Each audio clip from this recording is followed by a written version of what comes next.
The morning sun cast long shadows over Ravenwood Manor, its once grand facade now weathered with age.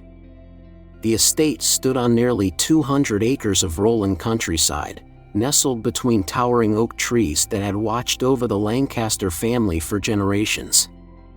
The grand mansion, with its Victorian spires and intricate ironwork, had been the heart of the Lancaster legacy for over a century.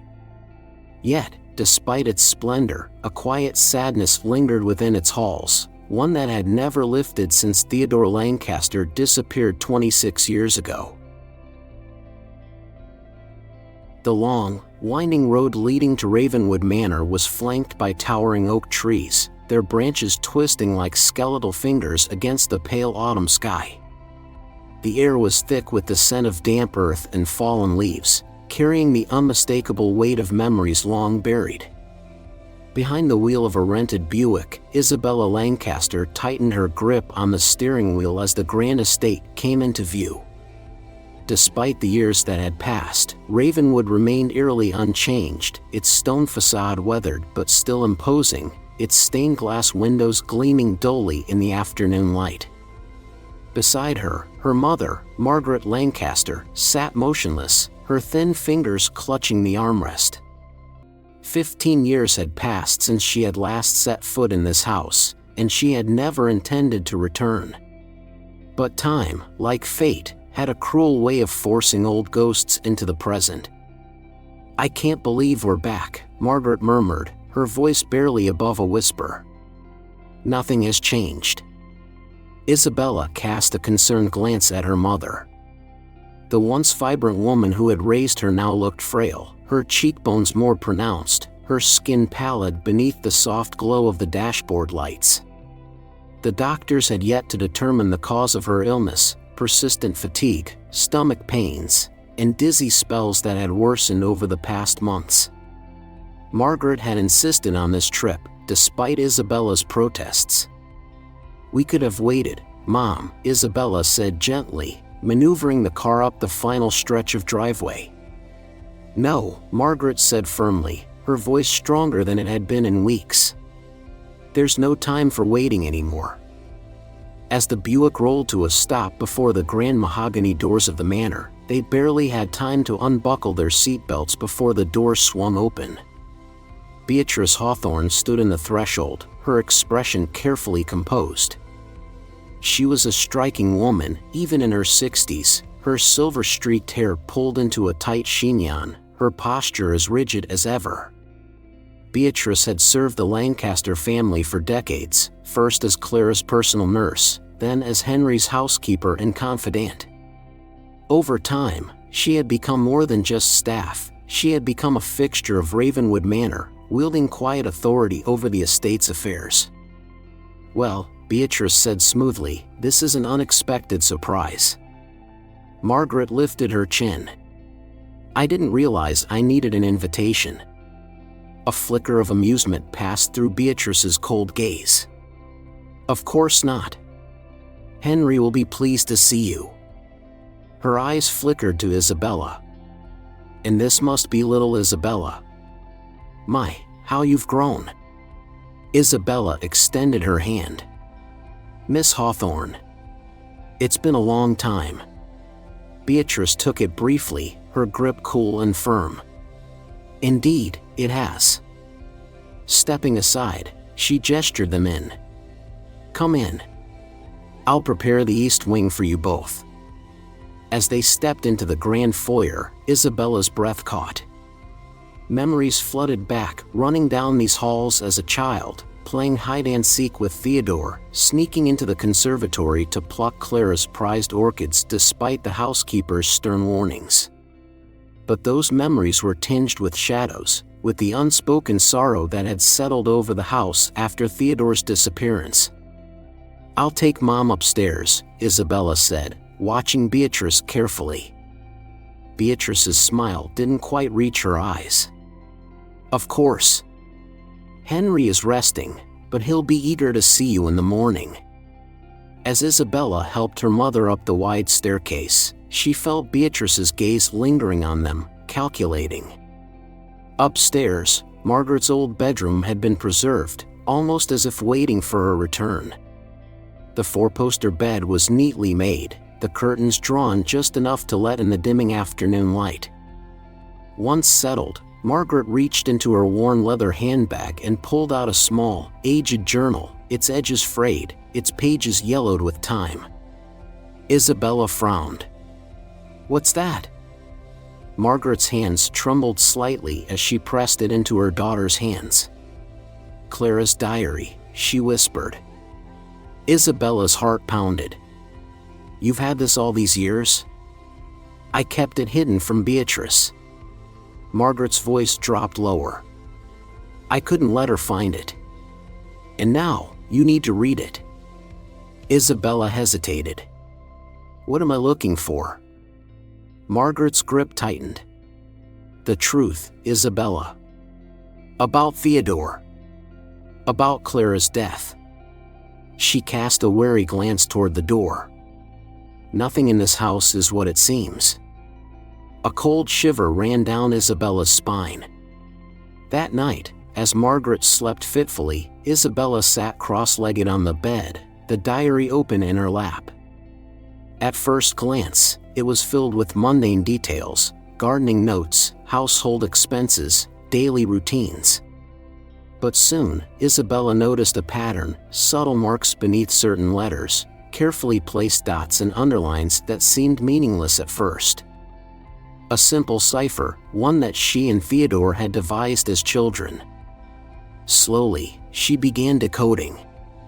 The first message sent a chill through her bones. "Beatrice watches everything. Don't trust the medication." A knock at the door made her jump. Hastily, she slid the diary under her pillow. "Come in." The door opened, and Beatrice entered, a steaming cup of tea in her hands. "I thought you might need this after your long journey," she said, setting the cup on the nightstand.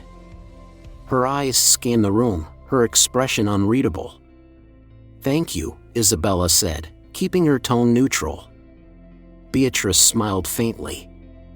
"We're family, after all."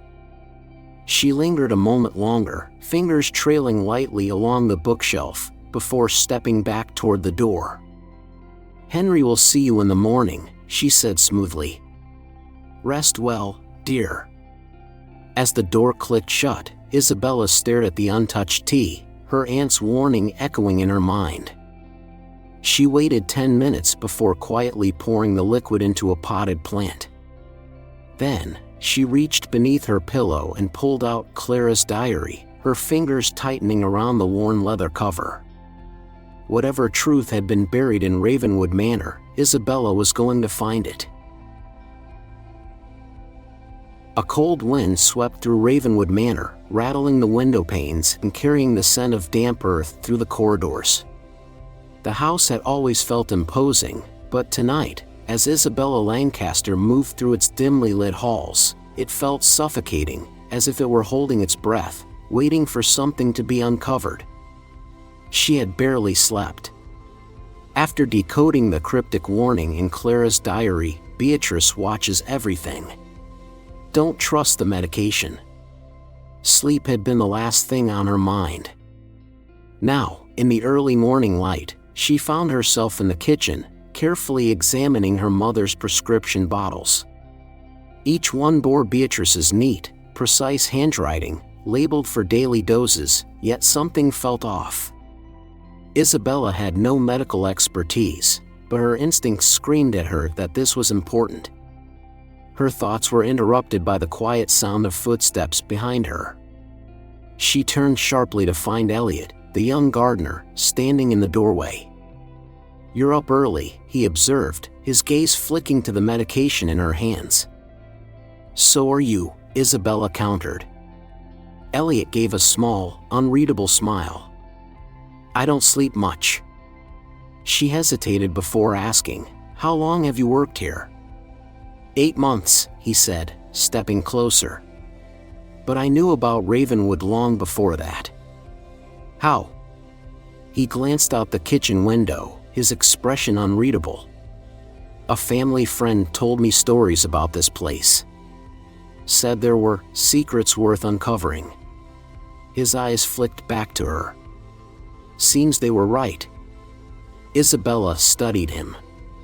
There was something about Elliot that unsettled her, not in a way that made her fear him, but in a way that made her suspect he knew more than he let on. Before she could press further, Beatrice's voice cut through the tension. "Isabella," she called from the hallway, her tone cool but firm. "Your uncle is waiting for you in the study." Elliot gave her a knowing look before stepping back into the shadows. With a final glance at the pill bottles, Isabella placed them back in the cabinet and made her way toward Henry Lancaster's study. As she entered, she found her uncle seated behind his massive oak desk, looking more alert than the last time she had seen him. Yet, despite the improvement, there was something off about his demeanor, a sluggishness, as if a fog clung to his thoughts. "Uncle Henry," she greeted, sitting across from him. He smiled faintly. "It's good to have you home, Isabella. But tell me, why do I feel like you came back looking for something?" She hesitated before replying, "Maybe because I am." Outside, in the gardens, Elliot worked in silence, his mind racing. Everything was beginning to unravel. And Ravenwood Manor was finally waking up. A cold mist rolled in over Ravenwood Manor, creeping through the iron gates and settling along the ivy-covered walls. Inside, Isabella Lancaster sat in the dim glow of her bedside lamp, Clara's diary open across her lap. The coded message she had deciphered the night before still pulsed in her mind like a heartbeat. "Beatrice watches everything. Don't trust the medication." She flipped back through the pages, scanning Clara's elegant handwriting, now slightly shaky in the later entries. The words painted a grim picture. Clara had been growing weaker, her once sharp mind clouded, her body failing her despite no clear diagnosis. And yet, she had begun to suspect something sinister. Isabella's pulse quickened. Had Beatrice poisoned Clara? If so, was she doing the same to her mother? A soft creak in the hallway snapped her attention away from the diary. She froze, her breath catching in her throat. For the second night in a row, she heard someone outside her door. Slowly, she reached for the lamp switch and turned it off, plunging the room into darkness. She waited, listening. Footsteps, soft, deliberate, retreated down the corridor. Someone was watching her. The next morning, as the autumn sun streamed through the east-facing windows, Isabella decided to search for answers elsewhere. She found Elliot in the greenhouse, trimming a row of white roses with meticulous care. "You're up early," he said without turning around. "So are you," she replied, stepping closer. The scent of freshly turned earth filled the air. Elliot finally looked up, wiping his hands on a cloth. There was something unreadable in his expression, something guarded. "Tell me the truth," Isabella said. "Why did you come to Ravenwood?" Elliot exhaled, setting down his shears. "Would you believe me if I said it wasn't an accident?" She studied him, her instincts telling her she was standing at the edge of something important. "Try me." Instead of answering, Elliot reached into his jacket and pulled out a silver pendant, holding it up to the morning light. Isabella's breath hitched. She knew that pendant. She had seen it once before, on Theodore's 15th birthday, when Henry had placed it around his son's neck and told him it was a symbol of their family's legacy. Her voice was barely a whisper. "Where did you get that?" Elliot's grip tightened around the pendant. "My mother gave it to me," he said finally. "She said it belonged to my father." A wave of realization crashed over Isabella. Elliot wasn't just an employee at Ravenwood. He was Theodore's son. Before she could process the revelation, a sharp voice cut through the air. "I wouldn't dwell too much on the past, my dear. They both turned to see Beatrice standing at the greenhouse entrance, her expression carefully composed, but her sharp gaze flickering between them. Isabella forced herself to remain calm. "You never told me Theodore had a child."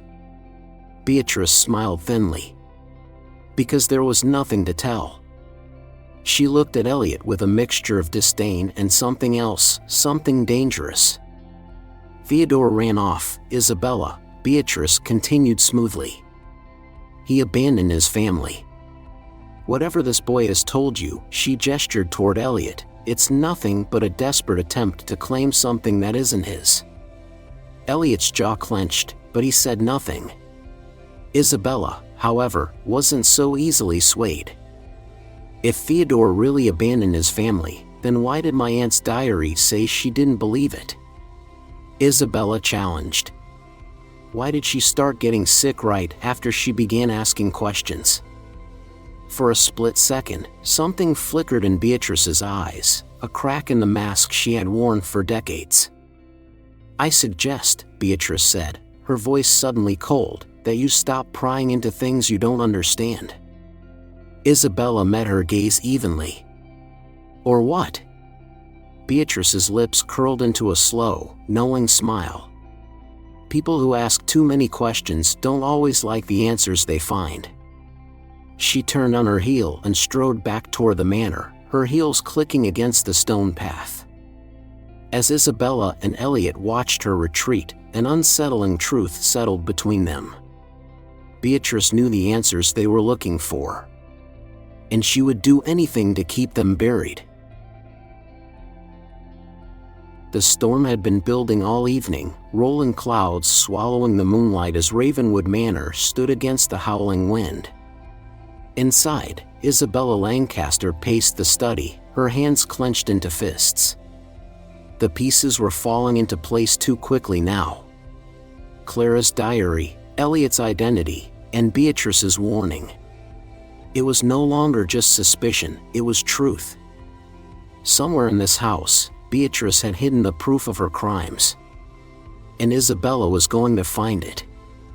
A flicker of movement at the doorway made her turn sharply. Elliot stood there, rain dripping from his coat, his jaw set. "She's moving something," he said. "I saw her near the old servants' quarters. She had a lantern and a bundle, looked like documents." Isabella grabbed a flashlight from the desk. "Then we stop her now." They followed Beatrice's trail through the back hallways, the flickering glow of her lantern leading them downward, toward the old cellar.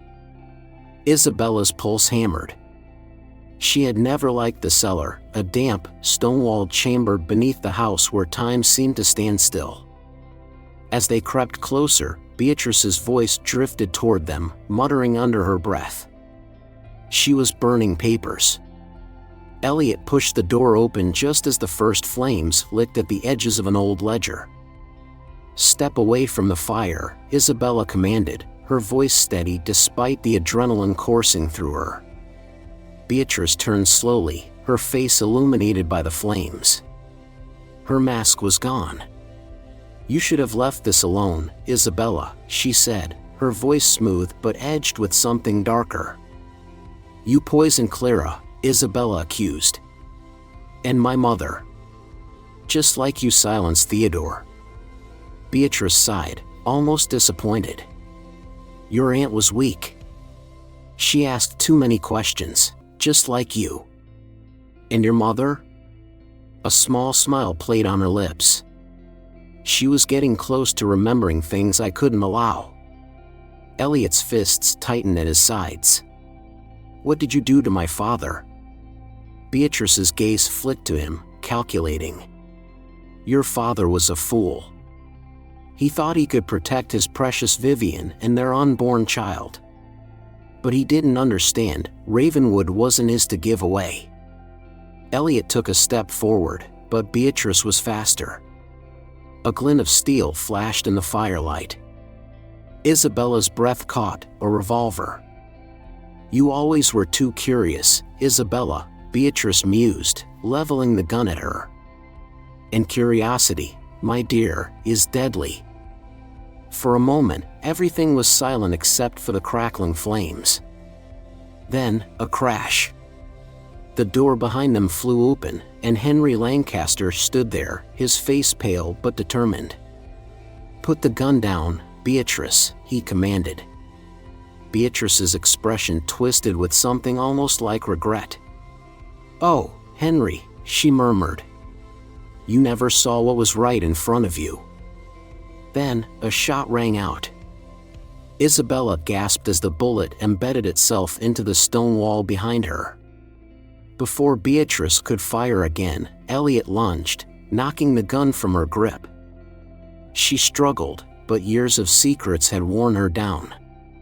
Elliot pinned her arms as Henry approached, his face unreadable.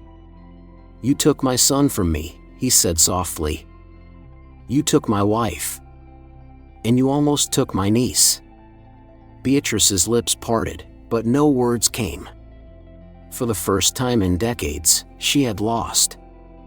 Sirens wailed in the distance. Isabella turned to Elliot, breathless. It was over. Almost. The storm had passed, but Ravenwood Manor still felt heavy with the weight of the past.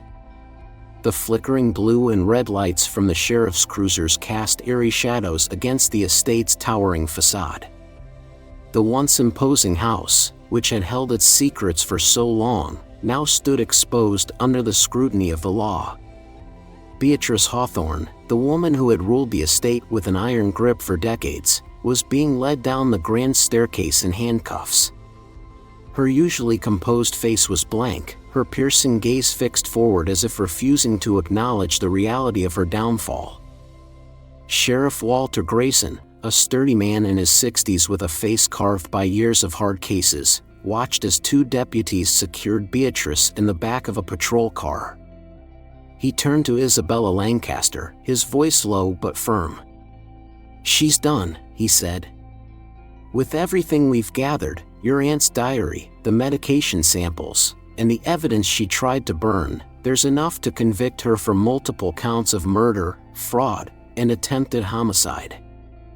Isabella exhaled slowly, the tension in her chest easing just slightly.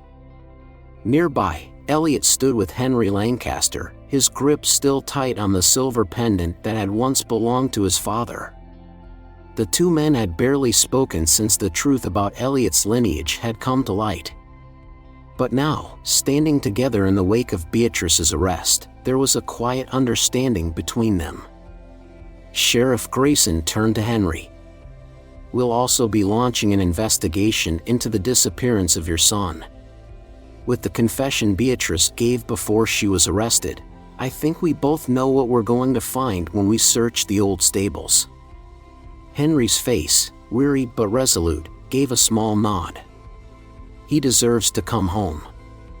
The following morning, under a pale sky streaked with gold, the authorities searched the abandoned stables at the far end of the estate. What they uncovered sent a hush over everyone present. Buried beneath the foundation, wrapped in the remains of a weathered coat, were the bones of Theodore Lancaster. Elliot stood beside Isabella as the forensics team worked carefully to extract the remains. Though he had always suspected the truth, seeing the undeniable proof was something else entirely. "He was trying to protect my mother," Elliot murmured. "That's why he never came back." Isabella placed a hand on his arm, her voice gentle. "And now we can finally lay him to rest." Henry Lancaster, standing only a few feet away, removed his hat and held it to his chest. His expression was one of quiet grief, but also acceptance.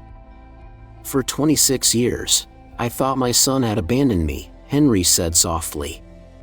"But it was I who abandoned him. I let my pride push him away when he needed me most." He turned to Elliot, his eyes filled with something deeper than regret, something like hope.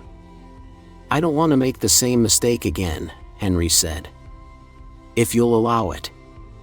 I would like to know my grandson." Elliot hesitated for only a moment before nodding. "I'd like that, too." In the days that followed, Ravenwood Manor began to heal. Beatrice, once untouchable, had been formally charged and was awaiting trial. Her financial records revealed years of embezzlement from the Lancaster estate, all meticulously disguised under her control. She had poisoned Clara to gain more influence over Henry and had slowly been doing the same to Margaret in an attempt to secure her claim to the estate. Margaret, with the toxic medication removed from her system, began to recover. Her strength was slow to return, but each day, Isabella could see the sharp wit in her mother's eyes growing stronger. And Henry, finally freed from Beatrice's control, was more himself than he had been in years. One crisp morning, Isabella and Elliot stood in the garden as the final arrangements were made for Theodore's burial. The family plot, once a place of mourning, was now a place of peace. "He would have been proud of you," Isabella said, glancing at Elliot. Elliot took a slow breath. "I didn't come here expecting any of this. I just wanted answers." He turned to face her, his expression softer now. "But I found more than that. I found my family." Isabella smiled. "And Ravenwood found its rightful heir." As they stood beneath the ancient oak trees, a breeze stirred the leaves, sending golden petals from the rose bushes into the air. The estate, once drowning in secrets, was finally free.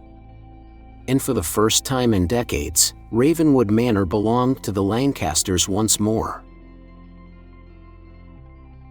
The first hints of autumn clung to the air as a soft breeze stirred the golden leaves along the sprawling grounds of Ravenwood Manor. The estate, once shrouded in secrets and sorrow, now stood bathed in the crisp morning light, its towering oak trees swaying gently against the backdrop of a clear blue sky. For the first time in decades, the house felt alive. From the terrace, Isabella Lancaster watched as workers moved carefully through the garden, tending to the rose bushes that had suffered years of neglect. The white and crimson blooms, once wilted, were beginning to flourish again, a symbol of the estate's renewal. Behind her, the sound of a cane tapping lightly against the stones signaled the approach of Henry Lancaster. Though still recovering, his steps were steadier than before, his once clouded eyes clearer, sharper. "It's coming back to life," he murmured, following her gaze toward the garden. Isabella nodded. "So is its family." A smile tugged at Henry's lips as he adjusted his coat against the cool air. "It took me too long to understand what this house truly was. It was never about wealth, or legacy, or the Lancaster name. It was about the people who made it a home." He glanced at her. "And it's time I set things right." A few minutes later, Elliot approached, wiping soil from his hands as he walked up from the garden. Though he had only been at Ravenwood for months, it already felt as if he had always belonged there. Henry studied him for a long moment before speaking. "I've made arrangements to have Theodore buried in the Lancaster family plot," he said quietly. "It's where he should have been all along." Elliot swallowed, nodding. "Thank you." Henry hesitated, then reached into his coat pocket and pulled out a small, polished brass key. "This was Theodore's," he said, placing it in Elliot's palm. "It opens his old desk in the study. He used to keep everything in there, letters, sketches, journals. I thought you might want to see it." Elliot's fingers curled around the key. "I appreciate that." Henry exhaled slowly, as if shedding the weight of the past. "I want you to take over the estate, Elliot. Not just the land, but the responsibility that comes with it. I spent too many years looking for an heir when my own family was right in front of me." Elliot's breath hitched slightly, but he managed a small smile. "You're sure about this?" Henry nodded. "This place has always belonged to the next generation. And I can't think of anyone better to carry it forward." As the day wore on, Isabella found herself by the conservatory, where sunlight streamed through the glass panes, illuminating the rich green foliage. She had spent countless childhood afternoons here, reading beside Theodore as he sketched plans for the estate's gardens. Now, she turned as Elliot entered, a thoughtful expression on his face. "I keep thinking about how different my life would have been if I had known all of this sooner," he admitted. Isabella smiled gently. "But then you might never have come here at all." He considered that for a moment, then chuckled. "Fate has a strange way of pulling us toward where we're meant to be." She nodded. "So what now?" Elliot hesitated, then looked at her with quiet certainty. "I think I'll stay." Something in her chest warmed at his words.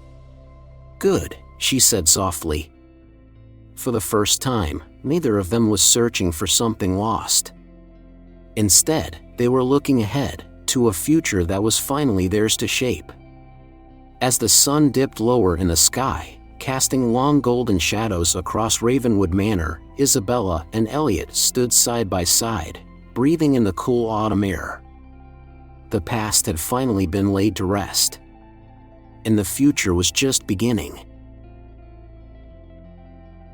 The story of Ravenwood Manor is more than just a tale of mystery and long-buried secrets. It is a reflection of life's greatest truths, the power of family, resilience, and the courage to seek justice. For decades, Henry Lancaster lived with regret, believing his son had abandoned him. Yet, as the truth emerged, he realized that his own pride and stubbornness had played a role in driving his family apart. This reminds us that holding on to resentment and unspoken words can lead to a lifetime of missed opportunities. How often do we let misunderstandings fester, only to realize, too late, that love and forgiveness were always within reach? Isabella's determination to uncover the truth speaks to the importance of questioning what seems unquestionable. Sometimes, the comfortable version of reality is not the right one. Life has a way of presenting us with situations where we must choose between looking the other way or standing up for what is right. Even in our own lives, whether within our families or communities, seeking truth, however difficult, can bring healing and justice. Finally, Elliot's journey teaches us that home is not just a place, it's the people we choose to share our lives with. Blood may tie us together, but true family is built through love, trust, and shared experiences.